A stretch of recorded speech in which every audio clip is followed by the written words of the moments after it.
caray, esto de ver el amor como una mera reacción química, ¿será un mito o una realidad?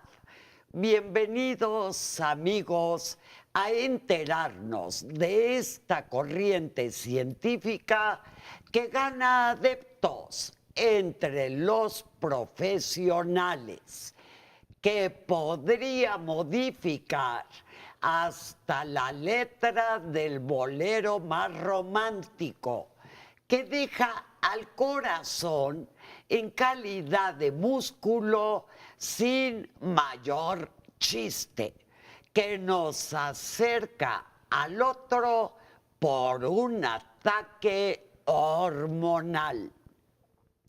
Enseguida lo sabremos con la ayuda de nuestros especialistas. Pilar, ¿nos los presentas? Claro, Catalina.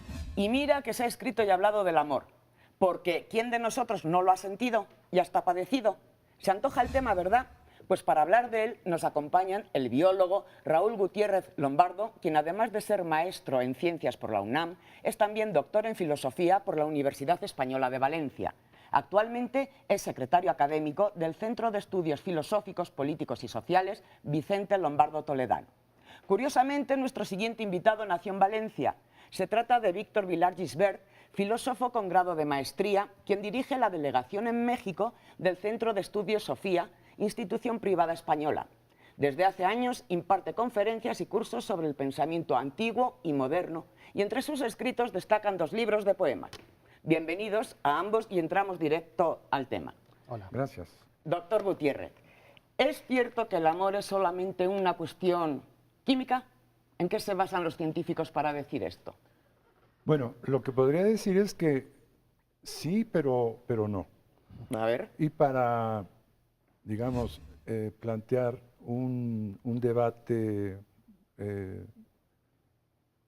claramente enfrentado entre 2 posturas, porque hay varias posturas, tanto filosóficas como sociológicas, en que se puede abordar este problema, es una, podríamos llamarle historicista, y otra cientificista. La historicista dice que el amor es una construcción cultural que ha ido cambiando a lo largo de la historia. Y la postura cientificista, en particular basada en la biología y usando aquel libro tan conocido y tan famoso de Helen Fisher sobre por qué amamos y cuál es la naturaleza del amor romántico. Para esta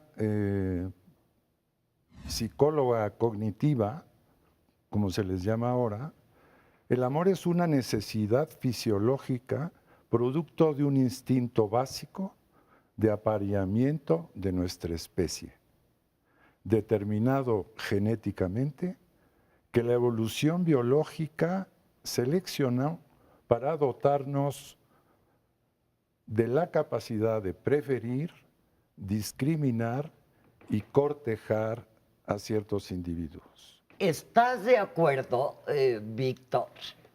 Bueno, como muy bien ha expresado el doctor, existen en el tema del amor muchísimas opiniones y muchísimos estudios, ¿no?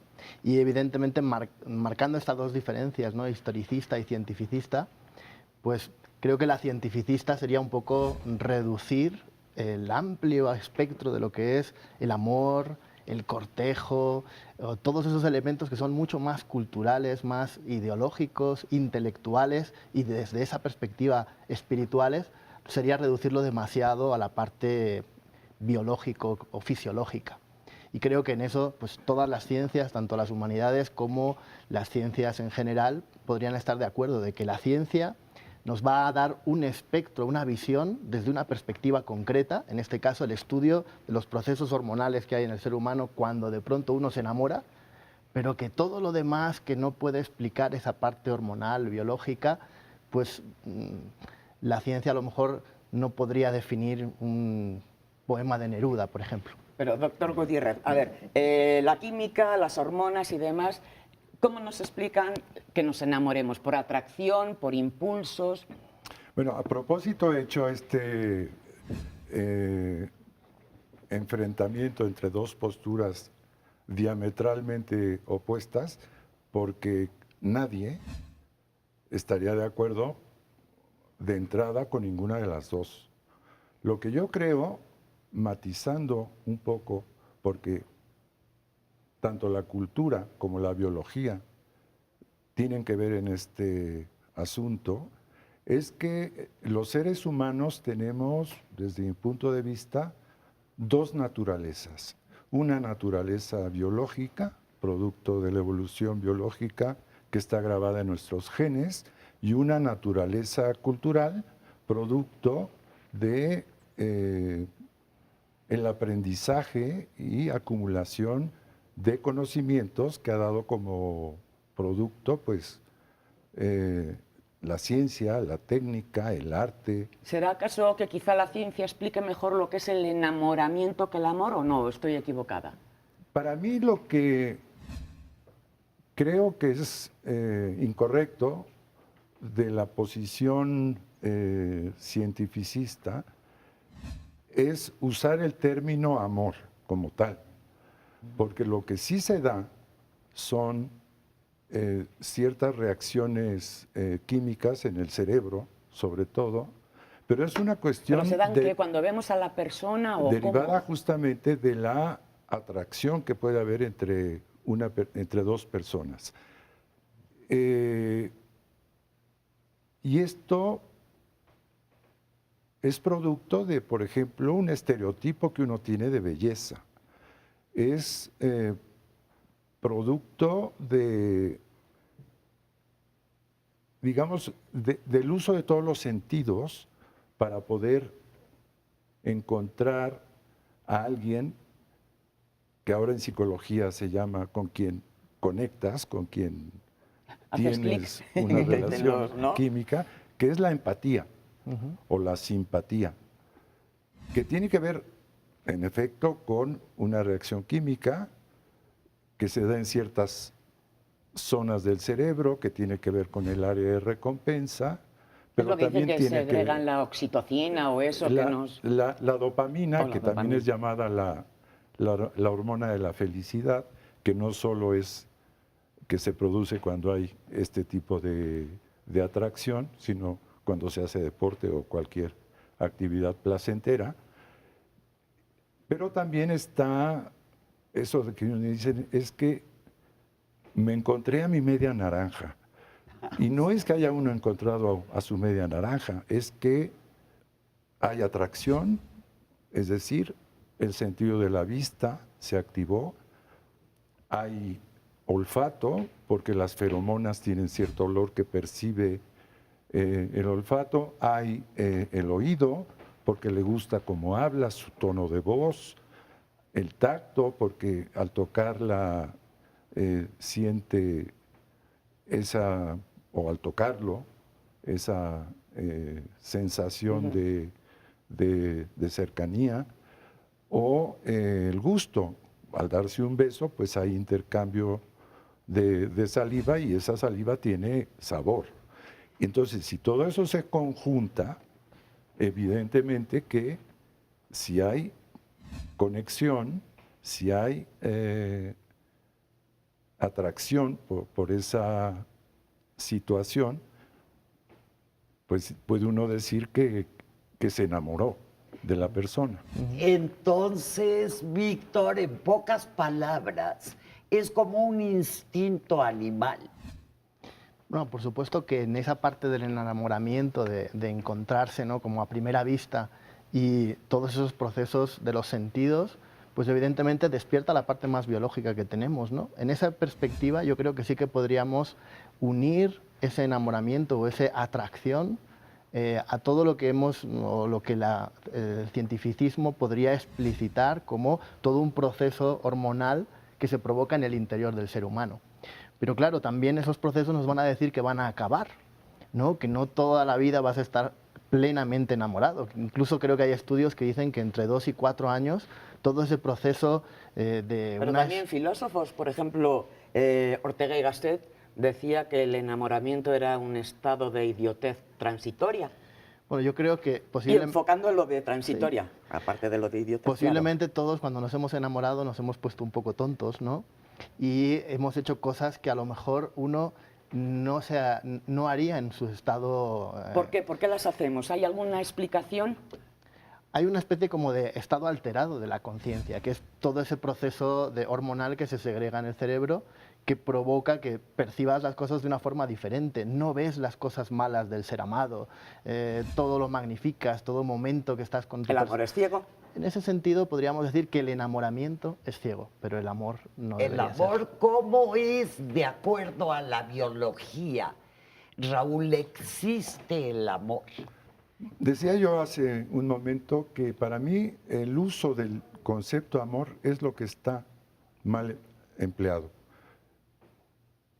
Ese primer acercamiento, ese primer contacto visual, olfativo, musical, si se quiere, al escuchar la voz, sí activa ciertas áreas del cerebro que van a dar fundamentalmente al área de recompensa. Pero el amor no es solo química. Hay una elaboración conceptual, puesto que tenemos la capacidad de hacer representaciones y abstracciones de lo que percibimos, que nos va dando la posibilidad de que ese sentimiento, digamos, sea un sentimiento consciente, un sentimiento que uno reconoce porque quiere. O sea, es voluntario. Exactamente. Y vamos a una pequeñísima pausa.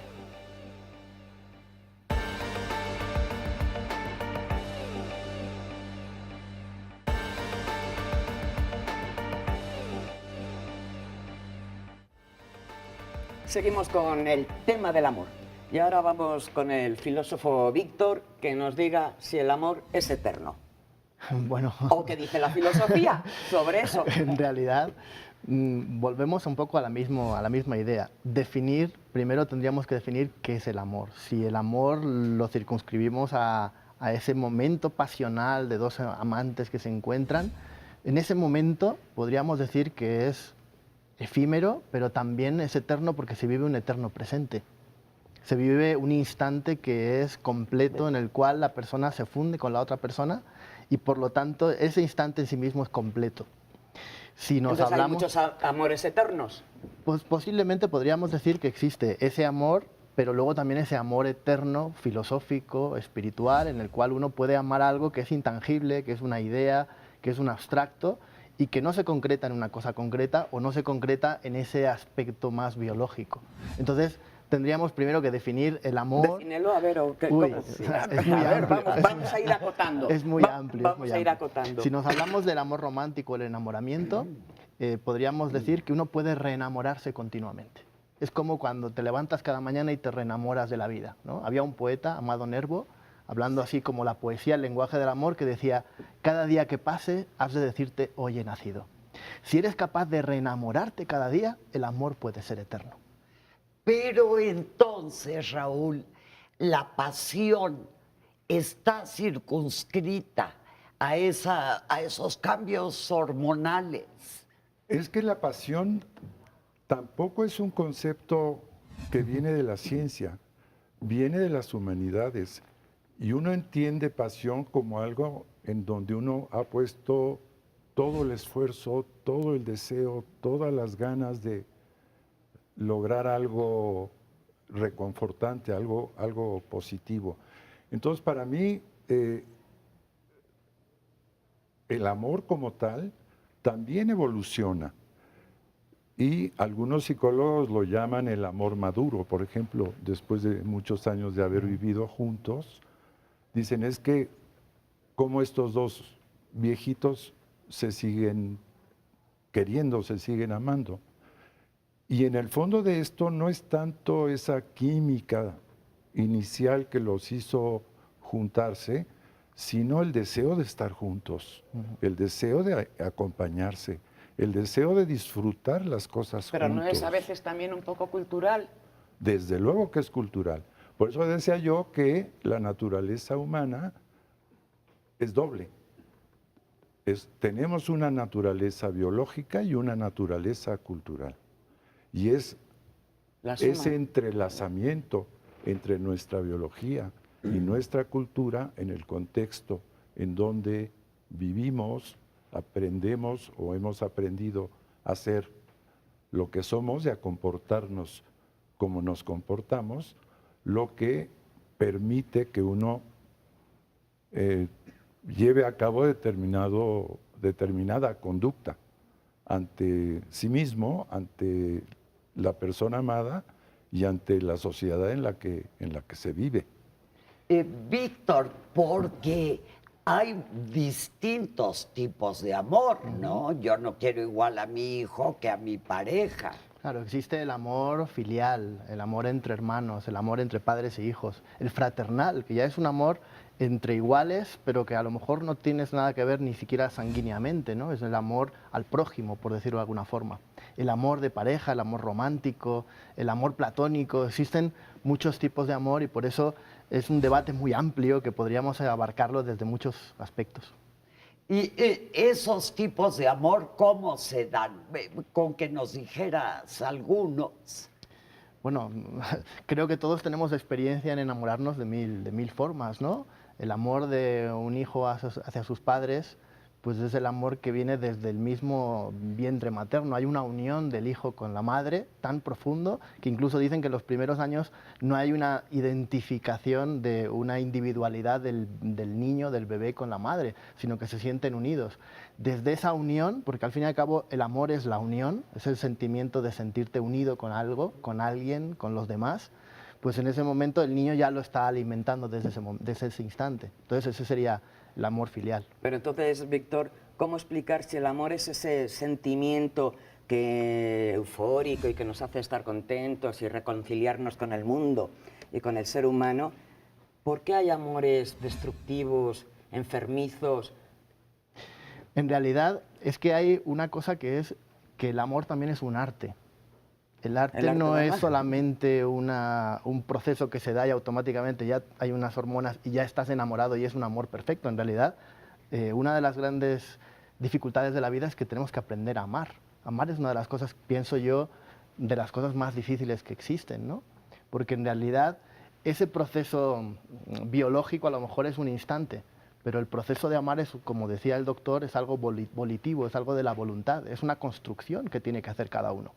Y en la medida que lo vamos construyendo, vamos enriqueciéndolo, vamos dándole unos matices que en un instante no tienen nada que ver una cosa con la otra. No es lo mismo el enamoramiento inicial que después esos dos viejitos que llevan muchos años viviendo juntos y que esa compenetración, esa unión, ha sido una construcción mutua. Ya, pero ¿y los amores obsesivos? ¿Se puede llamar amor a eso? ¿O los enfermizos? ¿O los celos que no te dejan seguir ahí? Aquí diríamos, que te hacen sufrir. Yo lo diría como una pasión. O sea, tendríamos que distinguir una actividad y una pasividad. En ese caso, estamos poseídos por una pasión que nos arrebata, que hace que de pronto pues, uno haga cosas que no están dentro de lo coherente, ¿no? Erich Fromm decía eso, claro, ¿no? Decía que existían dos tipos de actividad amorosa. Una que es en realidad pasional, donde uno se deja llevar por todo ese proceso que no es consciente, pero otra que es el verdadero amor, que es el que se va construyendo voluntariamente. Y Raúl, ¿qué se podría decir? ¿Qué paralelismo tenemos con los animales en ese sentido del amor?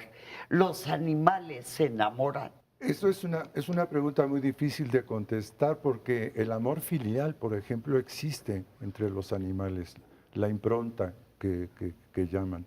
Y en estudios de comportamiento animal, por ejemplo, se ha visto que la madre o el grupo protege a los menores, ayuda a los ancianos o a los discapacitados, y evidentemente, si no es similar a lo que hacemos los seres humanos, sí podría decirse que es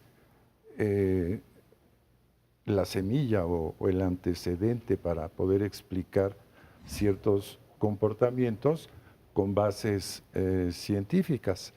Pero, por ejemplo, yo quisiera hacer una comparación con un sentimiento completamente contrario al amor, que es la violencia, que está basada o que está apoyada también en la biología, pero en las características de cada especie para defenderse ante, por ejemplo, el peligro.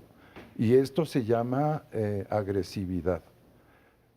A diferencia de la violencia, que es esa misma agresividad mal llevada y planeada para hacerle daño a los demás. Entonces, la base de la violencia es la agresividad innata que tenemos, pero la violencia es un comportamiento premeditado y además con la intención de hacer daño, ya sea a una persona, ya sea a una sociedad, ya sea a la propia pareja. En este sentido, la biología y las experiencias con el resto de las especies animales nos puede explicar si los seres humanos somos monógamos por naturaleza o es algo que nos hemos inventado, o todos los animales lo son o no. No, hay especies que son monógamas, por ejemplo los pingüinos o por ejemplo muy fieles, ¿no? los delfines. En el caso de los seres humanos, el animal vivo que más se parece a nosotros es el bonobo. Y el bonobo tiene basada su organización social en la cooperación. Y los trogloditas, que también son chimpancés, es todo lo contrario, son agresivos, son maltratadores, en fin. Entonces, ¿pero son monógamos? ¿por qué no? Ninguno. Ninguno. ¿Y nosotros? No, los pingüinos sí. Los pingüinos y los delfines son ejemplos Él ha de dicho eso, especies sí. monogámicas. Sí, y luego los Pero en el otros han caso de dicho los que no. chimpancés, Sí, aún los sí. bonobos, que son cooperativos, Ajá. o los trogloditas, son muy promiscuos. Exactamente. Bueno, poliamorosos, ¿no? El ser humano es un ser promiscuo porque existe como, digamos, norma el ser fiel. Yo creo que ahí otra vez se entremezcla Lo cultural lo con cultural. lo... cuestión. Y es una norma que uno se impone para que la convivencia sea una convivencia. A ver, Víctor, ¿Estás sí. de acuerdo? Y aquí hay una diferencia, de acuerdo con el doctor, hay una diferencia también importante. En el animal el instinto es el que rige, mientras que en el ser humano el libre albedrío también media por ahí. Es decir, el hombre puede elegir y uno puede elegir ser monógamo toda la vida o no, puede ser fiel, puede elegir ser fiel o no, puede incluso ser casto o no. Entonces, en realidad, el libre albedrío en Y la cultura, ¿no? Porque no todas las sociedades son iguales. por supuesto que la cultura y todo eso Oiga, influye y al final incluso uno hace el que toma la decisión de actuar de una forma u otra. O sea, dentro de una cultura uno puede encontrar personas que viven el amor completamente de forma diferente, ¿no? Esa diversidad. Entonces, en realidad esa diferencia entre el reino animal y el reino humano, por diferenciarlos así con una categoría que a lo mejor no es muy científica, pero esas dos diferencias, podríamos decir que en una sí que uno puede ejercer su libre albedrío, mientras que en la otra está atado más por los instintos. Que es un poco, Raúl, lo que decías de la diferencia entre agresividad y violencia. Siempre en un comportamiento intencional hay atrás una decisión tomada. Y esa decisión siempre es una decisión consciente. Por lo tanto, interviene ya sea libre albedrío, ya sea la intencionalidad que se maneja como una característica de la evolución cultural en los seres humanos, pero sí, la gran diferencia está en que en un caso son comportamientos innatos, emocionales, y en el otro caso siempre son comportamientos pensados e intencionales. Víctor, 30 segundos para que nos des una conclusión. Bueno, yo creo que el amor es un tema amplísimo, magnífico y que, como decía antes Pilar, a todos nos hemos sentido, nos hemos arrebatado, nos hemos padecido, hemos sufrido y hemos amado de una forma u otra, ya sea a nuestros padres, a nuestros hermanos, a parejas. Entonces hay un filósofo que es Séneca que tiene una frase muy hermosa para concluir que dice: te voy a revelar el brebaje, o sea, el secreto máximo para el amor. Mejor que ningún brebaje, ningún hechizo, ningún sortilegio. Si deseas ser amado, ama. Bonito. Pues teorías nuevas que con la vorágine de las investigaciones actuales podrían cambiar y mandarse al cajón de los mitos o sustituirse por otra realidad. Mil gracias a nuestros invitados y a ustedes, como siempre, por acompañarnos. Hasta la próxima emisión de Entre Mitos y Realidades. Un abrazo desde el Músculo Rojo.